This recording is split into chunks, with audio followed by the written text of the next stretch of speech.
Hey guys, and welcome back. Today I'm going to show you how to make the best chocolate chip cookie of your life. Let's go. So one of the most important things about my recipe is you're going to need bar chocolate.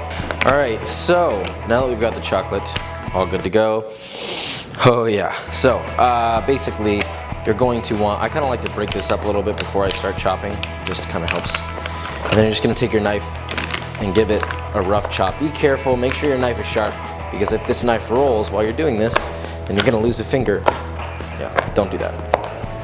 You don't want to chop this too fine. We want randomized chunks. It's okay if it's uneven. That's kind of what you want. It's kind of the whole purpose here. And by the way, this is about 6 ounces of chocolate. You can go upwards to 7, but these 2 chocolate bars happen to be 3 ounces each, so just be mindful of that. And this is pretty good. Let's keep it like that. And we'll just go ahead and put this in a container and set it aside for now.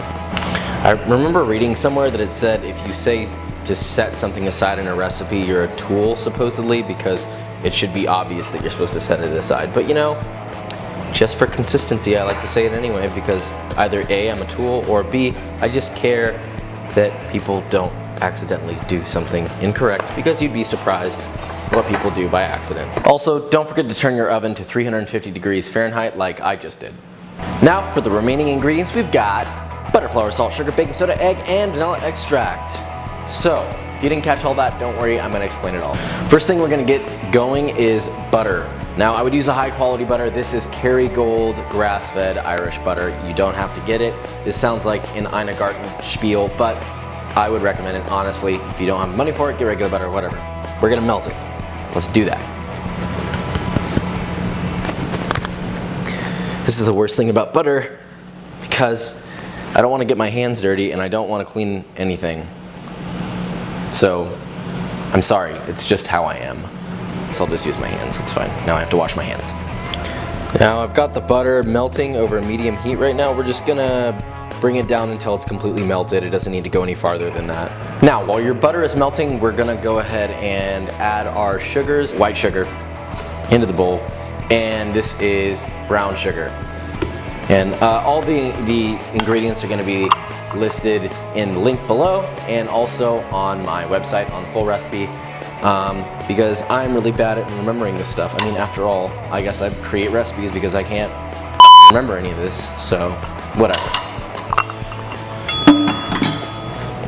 So I've got my whisk, and I'm just going to whisk this. I'm just whisking to get the sugars evenly distributed so you don't get like a chunk of brown sugar. As you can see, the butter is completely melted.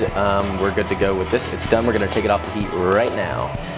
We're going to whisk, and as we're whisking very lightly, we're going to start pouring in that butter. Just kidding, pour it all in. Oh yeah, oh god, it smells amazing. Good lord, oh lord. Now we're going to start whisking a little faster. At this point, now that we've got the butter pretty thoroughly incorporated there, we're going to go ahead and add the 2 eggs. Alright, and then from that, we're going to add an additional egg yolk, just a yolk. I don't want any whole egg white in there, just the yolk, see? Oh, come on. There we go. And you're going to whisk that in. And then now we're going to add the vanilla extract and the salt and baking soda. Alright, so now we're going to go ahead and take the whisk out, because this part is going to bend the whisk to all hell. Use a hearty spoon, a wooden spoon, metal spoon, whatever. And so we're going to go ahead and add our flour, about half of it first, and then just mix it in. And we're going to keep mixing this until it is totally incorporated. At first it's going to kind of resist the butter, but it'll start to come together. Just keep mixing. And then now, at this point, we're going to add the rest of the flour.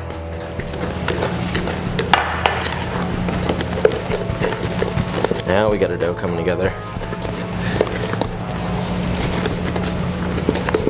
At this point, even though we kind of want to get all that flour mixed in there, we're going to go ahead and add the chocolate chips. Well, our chocolate chunks, I guess you could say. And we're just going to kind of like fold those into the dough, like so. Once that is nice and dispersed, we can go ahead and start putting this onto a cookie sheet. Now here you can use any cookie scoop you want. I actually like to use an ice cream scoop because, you know, Big Daddy cookies. Anyway, we're gonna do our first scoop. We're just gonna scoop a whole pressed in and leveled out scoop like this. We want to press it in pretty nicely, and then we're just gonna lightly place it on our parchment lined baking sheets and pop it off. Boom. That's all you gotta do. It's pretty easy. Now do that with the rest of the cookies. That one's done. All right, so we have our cookies placed on our baking sheets, as you can see.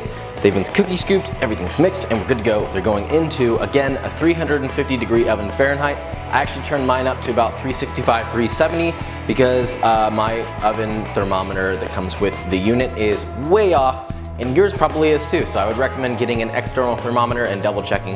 If you don't care, it doesn't matter. Anyway, here we go. Now, while those are baking, I'm just gonna give you a brief little scientific overview about cookies. So, my cookies, I like to keep them super fudgy, chewy, and a little crispy on the outside. And the trick in doing that is I use a little bit higher proportion of brown sugar and a little higher proportion of sugar in general in the dough, which what happens is it melts in the oven and then it caramelizes, and that gives it a nice chewy, sort of like stick to your teeth, close to a caramel, but you know, in cookie form. And then the other thing is I add an egg yolk to not only add fat, but it also, adding that fat creates a sort of a more fudgy inside, which I personally look for, you know, molten pieces of chocolate, fudgy inside, chewy outside. You know, you get it.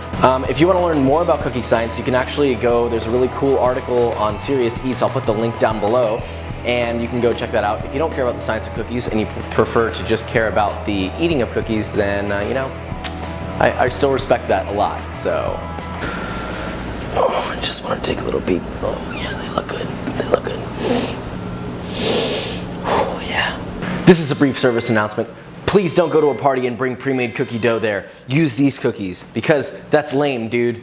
Don't use pre-made cookie dough when you're going to a party. If you're drunk and you're eating pre-made cookie dough, then I understand that, but don't go to a party and bring pre-made cookies. That's lame. Okay, sorry. All right, so the last part is going to be, since they're done baking, we're just going to finish them with some Malden flaky sea salt. You can skip this part if you want, but it's actually, to me, it's sort of what makes these cookies extra special. We're just gonna give each of them a little sprinkling of the Malden. All right, so these are my idea of the perfect chocolate chip cookie. You know, I know that there are a bunch of varying ideas, but my definition would be slightly crispy outside and edges and chewy, fudgy, dense inside. You know, that is the essence of what a chocolate chip cookie should be to me. I hope you guys enjoyed this, and I hope that you get a chance to make these cookies. I know that they're not paleo or gluten-free, and a lot of my recipes are, and if you would like a paleo or gluten-free chocolate chip cookie that is amazing, then I also have a recipe for that, which is on my website. And this recipe will also be on my website. All those links will be down below. If you want to follow me on Instagram and Facebook and Twitter, all those links will also be in the description. And yeah, I hope you guys love this episode, and I will see you next time. It is so good.